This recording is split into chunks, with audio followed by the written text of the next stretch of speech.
राधा कृष्ण चरण कमलेभ्यो नमः।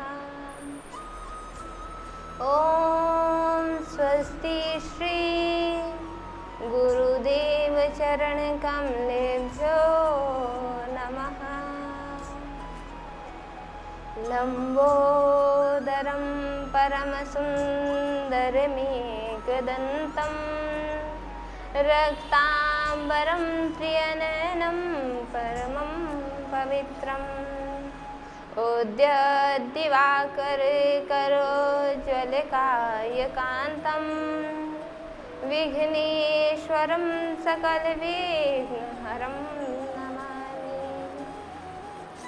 गवां हि तीर्थे वसति है गंगा, पुष्टेस्तथा तद्रजसी प्रवृद्धा। लक्ष्मी करीसे प्रणतोष धर्मस्तासां प्रणामं सततं च कुर्यात्। ध्यानमूलं गुरुमूर्ति, पूजामूलं गुरुपदं, मन्त्रमूलं गुरुवाक्यं, मोक्षमूलं गुरुकृपा। जय जय श्री राधा रमण, जय जय नवल किशोर, जय गोपी चित चोर प्रभु, जय जय माखन चोर। राधे तू बड़े भागनी, कौन तपस्या कीन, तीन लोक 14 भवन, माँ तेरे आधीन। बुद्धिहीन तनु जान के सुमिरो पवन कुमार, बल बुद्धि विद्या देहु मोहि, हरहु कलेश विकार। सिया राम मैं सब जग जानी, करहूँ प्रणाम जोरी जुग पानी।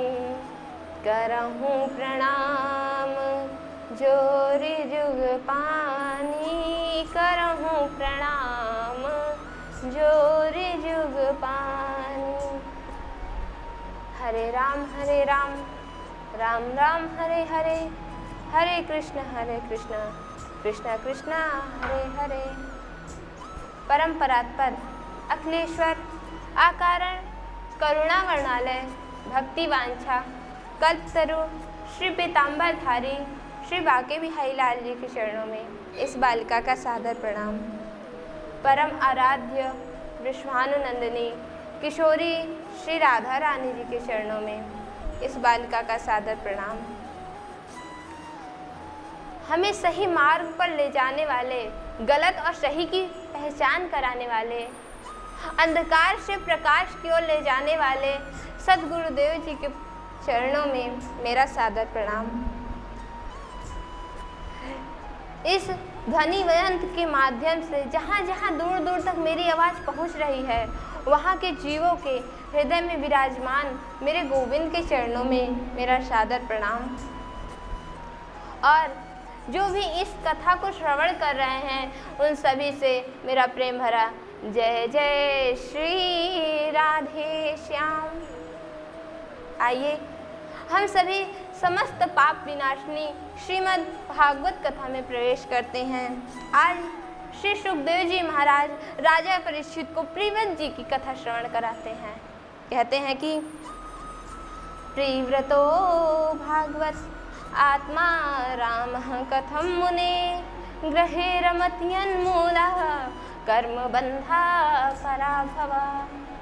अर्थात कि हे राजन, मनु जी महाराज के 2 पुत्र हैं, एक उत्तानपाद और दूसरे प्रिव्रत।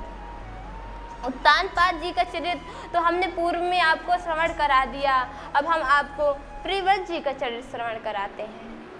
प्यारे भक्तों, आपको बताएं कि एक दिन प्रिव्रत जी तपस्या करने के विचार से जंगल को जा रहे थे। तभी उन्हें रास्ते में नारद जी मिले। नारद जी ने प्रिव्रत जी ने प्रणाम किया। नारद जी पूछते, हे प्रिव्रत जी, आप कहाँ जा रहे हैं? तो नारद प्रिव्रत जी कहते हैं, हे मुनि श्रेष्ठ, हम तपस्या करने जा रहे हैं, प्रभु के चरणों का ध्यान करने जा रहे हैं। तो नारद जी कहते हैं, बहुत अच्छी बात है, तुम चलो हमारे साथ संत बन जाओ। तुम्हारे जो बड़े भ्राता थे वो तो गृहस्थ हो गए हैं, आयो तुम हमारे साथ संत बन जाओ। और आज नारद जी महाराज प्रिव्रत जी को गंधमादन पर्वत पर ले जाते हैं और वहाँ प्रभु के चरणों का ध्यान करते हैं। जब यह बात प्रिव्रत जी के पिता मनु जी महाराज को पता चली तो वह बहुत क्रोधित हुए। उन्होंने सोचा कि अरे जब संसार में सभी संत बन जाएंगे, सभी मुनि ऋषि बन जाएंगे, तो इस संसार का संचार कैसे होगा? जो मुझे परम पिता ने कार्य दिया है वह कार्य कैसे सफल होगा? तो वह परम पिता ब्रह्म के पास जाते हैं और उनसे कहते हैं कि हे परम पिता, यह आपके पुत्र नारद क्या कर रहे हैं? ये तो सभी को संत बनाए जा रहे, सभी के प्रभु के चरणों का ध्यान करना सिखा रहे हैं। अरे सब प्रभु का भजन करें, परंतु घर गृहस्थ त्याग करके अगर सभी प्रभु का भजन करेंगे तो सृष्टि का संचार कैसे होगा? आपने जो मुझे कार्य दिया है वह कार्य कैसे संपन्न होगा? तो आज ब्रह्मा जी मनु जी महाराज के साथ नारद जी के पास जाते हैं। वहाँ जाकर के ब्रह्मा जी प्रिव्रत जी का विवाह करवाते हैं। इसके पश्चात प्रिव्रत जी के पुत्र ऋषभदेव होते हैं। प्यारे भक्तों, आपको बताएं कि प्रिव्रत जी के पुत्र जो ऋषभदेव हैं वो प्रभु के नारायण के अवतार हैं और यह जैन धर्म के आचार्य भी हैं। अब ऋषभदेव जी के 100 पुत्र होते हैं। उनके सबसे बड़े पुत्र हैं भरत जी महाराज। अब भक्तों, इन्हीं भरत जी के महाराज के नाम पे हमारे देश का नाम भारत पड़ा है। भारत का अर्थ क्या है? भा का अर्थ भक्ति और रत का अर्थ लीन। जो भक्ति में लीन हो वही तो भारत है। तो उस पे भी उत्तर प्रदेश जो सभी तीर्थ स्थानों का स्थान एक केंद्र है। यहाँ कई तीर्थ स्थान हैं। अब ऋषभदेव जी अपने पुत्र भरत को सभी राज्यपाट सौंप कर जंगल में तपस्या करने के लिए चले जाते हैं। वहाँ जाकर के वह तपस्या करते हैं और एक पत्थर को उठाकर अपने मुख में डालते हैं और कहते हैं कि हमें इस पत्थर का भी स्वाद चखना चाहिए। इसका तात्पर्य यह है कि यदि मनुष्य सुख की कामना करता है तो उसे दुख की भी कामना करनी चाहिए। यदि वह मान सहता है तो उसे अपमान भी सहने के लिए तैयार रहना चाहिए। इस प्रकार आज ऋषभदेव जी महाराज जंगल में तपस्या करते हैं। एक दिन जंगल में आग लग जाती है और ऋषभदेव जी महाराज वहीं अपना शरीर त्याग देते हैं। जब यह बात राजा परीक्षित सुनते हैं तो कहते हैं कि हे प्रभु, ऋषभदेव जी तो प्रभु का अवतार हैं कि उनकी ऐसी मृत्यु क्यों? तब सुखदेव जी महाराज बताते हैं कि हे राजन, आप यह बात की चिंता न करें, क्योंकि ऋषभदेव तो प्रभु का अवतार हैं और प्रभु सदैव लीला करते हैं। वह तो लीलाधर हैं। वह ऐसी उनकी जो इच्छा होती है वो करते हैं, जो उन्हें सही लगता है वह करते हैं। तो इसलिए प्रभु सदैव लीला करते हैं। अब भरत जी महाराज का विवाह इंद्र की पुत्री जयंती के साथ होता है। इसके पश्चात भरत जी महाराज अपने पुत्रों को राजपाट सौंप करके पुलह मुनि आश्रम तपस्या करने के लिए चले जाते हैं। वहाँ जाकर के वह प्रभु का ध्यान करते हैं, तपस्या करते हैं। इतना ध्यान में मग्न हो गए हैं कि उन्हें सुबह का शाम को ध्यान नहीं, शाम का सुबह ध्यान नहीं, भोजन पानी का ध्यान नहीं। एक दिन क्या होता है कि भरत जी महाराज गंडकी नदी में खड़े होकर के सूर्य देव को अर्घ्य दे रहे थे। तभी एक गर्भवती हिरनी आती है और उस नदी में नदी का जल पान करने लगती है। तभी कहीं से एक शेर के दहाड़ने की आवाज आती है। हिरनी डर जाती है और वह छलांग लगा देती है। छलांग लगाते ही उस हिरनी को प्रसव पीड़ा होती है और उसका गर्भ नदी में गिर जाता है और हिरनी वहीं अपने प्राण त्याग देती है। यह सब दृश्य भरत जी महाराज देख रहे थे। उन्होंने भरत उस बच्चे को पानी में डूबता देखा तो तैर के गए और उस बच्चे को बचाया और अपने साथ अपने आश्रम ले आए। और अब भरत जी महाराज उस बच्चे का बहुत ध्यान रख रहे हैं। अब वो प्रभु का ध्यान छोड़ करके उस बच्चे का ध्यान करने लगे, प्रभु का चिंतन छोड़ करके उस बच्चे का चिंता करने लगे। उससे इतनी मोह माया हो गई कि अब वो प्रभु को भूल गए हैं। सदैव उस बच्चे के साथ मग्न रहते, उस बच्चे को खिलाना, उस बच्चे को पिलाना, उस बच्चे को शयन कराना, सदैव उसी के कार्य में मग्न रहते। प्रभु का तो उन्हें कोई ध्यान भी नहीं।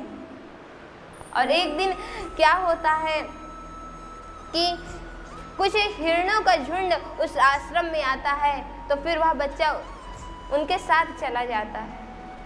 अब जब भरत जी महाराज उस बच्चे को आश्रम में नहीं देते तो बहुत ही आकुल व्याकुल हो जाते हैं, उसे चारों तरफ देखते हैं, ढूंढते हैं, कहीं नहीं मिलता। और शाम को स्वयं वह बच्चा घूमते घूमते वह आश्रम आ जाता है।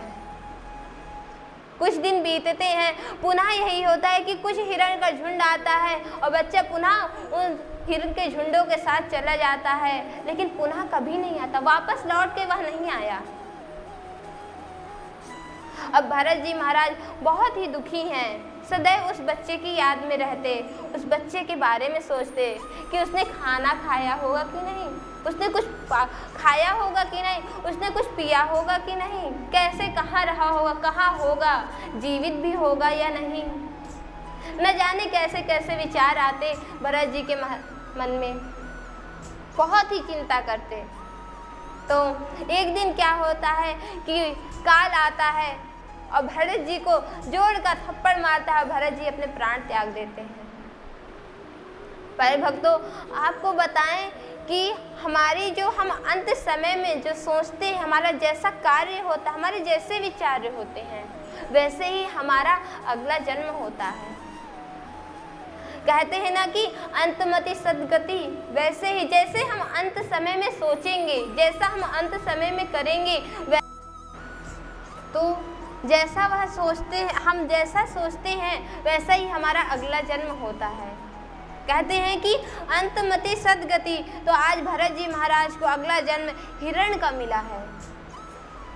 तो वह, लेकिन उनका भजन कीर्तन का प्रभाव ऐसा है कि वह उसने पूरा पूर्व जन्म अपना याद है, वह पूर्व जन्म की उन्हें सभी बातें स्मरण हैं और वह हिरण के शरीर में यह सोचते हैं कि हे प्रभु, मुझे एक बार मनुष्य का शरीर मिल जाए तो मैं आपका प्रभु, आपकी कथाओं का, लीलाओं का ज्ञान करूंगा, उन्हें श्रवण करूंगा, आपके चरणों का चिंतन करूंगा, बस मुझे एक बार मनुष्य का शरीर मिल जाए।